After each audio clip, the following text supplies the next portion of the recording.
नमस्ते। आज हम बात कर रहे हैं उत्तराखंड की, खासकर देहरादून में जो देर सोमवार रात और मंगलवार सुबह जबरदस्त बारिश हुई और उसके असर की। जी हाँ, और खबरें जो आ रही हैं वो काफ़ी चिंताजनक हैं देहरादून के बाहरी इलाकों से। ये एक जिसे कहते हैं बादल फटने यानी क्लाउड बर्स्ट की घटना थी। Cloud burst. हाँ, और इसकी वजह से अचानक बाढ़ आ गई, भूस्खलन हुए। तमसा नदी है वहाँ, उसमें इतना पानी आ गया कि जो ऐतिहासिक टपकेश्वर महादेव मंदिर है उसका परिसर पानी में डूब गया। ओह, मंदिर परिसर। हाँ, हालांकि सुनने में आया है कि गर्भगृह सुरक्षित है, पर नदी का ऐसा रूप, वो भी इतना उग्र, कई सालों में नहीं देखा गया है, ऐसा लोग बता रहे हैं। और ये असर सिर्फ मंदिर तक ही नहीं रहा है ना, सहस्त्रधारा का भी जिक्र है। बिल्कुल, सहस्त्रधारा में भी सड़कों को, घरों को नुकसान पहुंचा है। और चिंता की बात यह है कि 2 लोग लापता भी बताए जा रहे हैं। 2 लोग लापता, ये तो बहुत गंभीर है। हाँ, और खबरें आईटी पार्क, तपोवन जैसे इलाकों से भी आ रही हैं पानी भरने की। एक पुल की भी ढहने की बात सामने आई है। तो मतलब जो बुनियादी ढांचा है उस पर भी असर पड़ा है। बिल्कुल, ये दिखाता है कि कितनी तेजी से और कितने बड़े पैमाने पर नुकसान हो सकता है ऐसी घटनाओं से। सही कहा। और अच्छी बात यह है कि एनडीआरएफ मतलब राष्ट्रीय आपदा प्रतिक्रिया बल और एसडीआरएफ राज्य आपदा प्रतिक्रिया बल की टीमें मौके पर है। हाँ, बचाव कार्य में लगी होंगी। जी, वो मलबा हटाने और जो लोग लापता हैं उन्हें ढूंढने का काम कर रही हैं। प्रशासन भी, जिला मजिस्ट्रेट खुद नजर बनाए हुए हैं। जाहिर है, इतनी बड़ी घटना के बाद ये जरूरी भी है।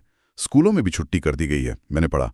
और मौसम विभाग का रेड अलर्ट भी है देहरादून और टिहरी गढ़वाल के लिए। हाँ, आगे और भारी बारिश की आशंका है। तो फिर ये समझते हैं कि ये बादल फटना, ये चीज आखिर है क्या?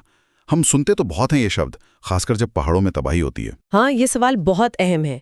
देखिए, सरल शब्दों में कहें तो बादल फटना मौसम की एक बहुत ही चरम घटना है। चरम घटना। हाँ, मतलब एक्सट्रीम वेदर इवेंट। इसमें होता यह है कि एक छोटे से इलाके में मान लीजिए कोई 20-30 वर्ग किलोमीटर का एरिया, बहुत कम समय में अचानक बहुत ज्यादा बारिश हो जाती है। कितनी ज्यादा, कोई अंदाजा? हाँ, जो मानक परिभाषा है वो है 1 घंटे में 100 मिलीमीटर या उससे भी ज्यादा बारिश। 1 घंटे में 100 मिलीमीटर, ये तो वाकई बहुत ही तेज बारिश हुई। हाँ, और ये पहाड़ों में ही ज्यादा सुनने को क्यों मिलता है? देखिए, इसमें पहाड़ों का भूगोल, उनकी बनावट एक अहम भूमिका निभाती है। होता क्या है, जब गर्म और नमी वाली हवा जैसे मानसून में होती है, वो पहाड़ों से टकराती है। अच्छा। तो उसे तेजी से ऊपर उठना पड़ता है। हवा के पास और कोई रास्ता नहीं होता।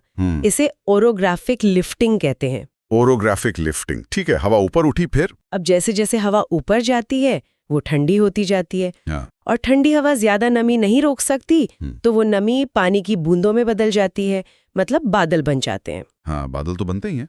पर इस केस में, खासकर जब हवा बहुत तेजी से ऊपर उठती है और उसमें नमी भी बहुत ज्यादा होती है, तो बहुत विशाल बादल बनते हैं, क्यूमुलोनिम्बस बादल। ये वही गरज चमक वाले, भारी बारिश लाने वाले बादल होते हैं। अच्छा, वो बड़े वाले काले बादल। हाँ, और इन बादलों के अंदर हवा का ऊपर की तरफ बहाव, जिसे आप ड्राफ्ट कहते हैं, वो बहुत तेज होता है। आप ऐसे सोचिए कि जैसे कोई बहुत ताकतवर पंखा नीचे से हवा फेंक रहा है और पानी की बूंदों को नीचे गिरने से रोक रहा है। तो बूंदे हवा में अटकी रहती हैं। हाँ, और वो आपस में जुड़कर बड़ी और भारी होती जाती हैं।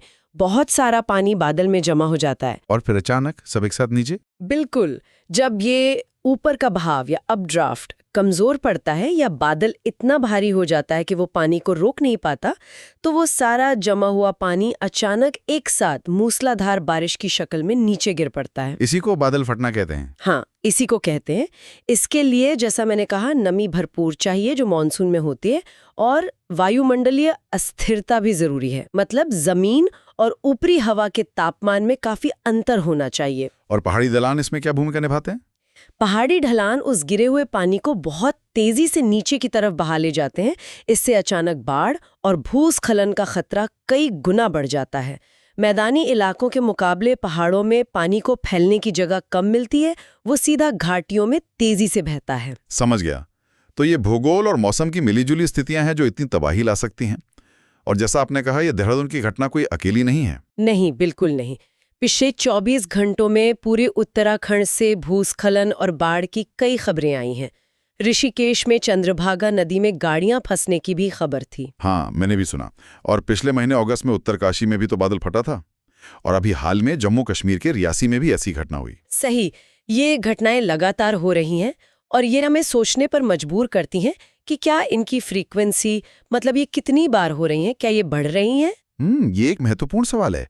क्या इसका कोई कनेक्शन जलवायु परिवर्तन या ग्लोबल वार्मिंग से हो सकता है? देखिए, कुछ स्टडीज इस तरफ इशारा तो करती हैं। सिद्धांत ये है कि जैसे जैसे तापमान बढ़ रहा है, हवा गर्म हो रही है और गर्म हवा ज्यादा नमी सोख सकती है। अच्छा। हाँ, तो जब ज्यादा नमी वाली हवा ऊपर उठती है तो उसमें ज्यादा भारी बारिश करने की क्षमता होती है। तो संभव है कि ग्लोबल वार्मिंग इन चरम मौसमी घटनाओं की तीव्रता या शायद बारंबारता को बढ़ा रही हो। लेकिन ये एक जटिल विज्ञान है, इस पर अभी और रिसर्च की जरूरत है पक्के तौर पर कुछ कहने के लिए। बिल्कुल।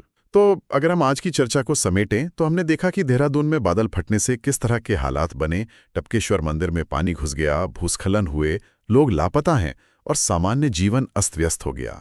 हाँ, बचाव कार्य चल रहा है, लेकिन मौसम विभाग की चेतावनी के अनुसार खतरा अभी पूरी तरह टला नहीं है। और हमने ये भी समझा कि बादल फटना आखिर होता क्या है, कैसे पहाड़ों की खास बनावट और मौसम की कुछ स्थितियां मिलकर अचानक इतनी भीषण बारिश करा सकती हैं। और पहाड़ी इलाकों में इसका असर इतना विनाशकारी क्यों होता है? ये सिर्फ एक प्राकृतिक आपदा नहीं है, ये हमें ये भी सोचने पर मजबूर करती है कि हम पहाड़ी क्षेत्रों में विकास कैसे कर रहे हैं और क्या हम वहाँ के पर्यावरण का ध्यान रख रहे हैं। सही कहा। जिस तरह ये घटनाएं बढ़ रही हैं, ये एक तरह की चेतावनी है ना? बिल्कुल। और ये हमें एक जरूरी सवाल पर लाके खड़ा करता है। ये जो मौसम का मिजाज बदल रहा है, इसके साथ हमें पहाड़ी इलाकों की जो नाजुक पारिस्थितिकी है और वहाँ जो लोग रहते हैं, उनकी सुरक्षा के लिए क्या अलग करना होगा, भविष्य की क्या तैयारी होनी चाहिए, ये सोचने वाली बात है।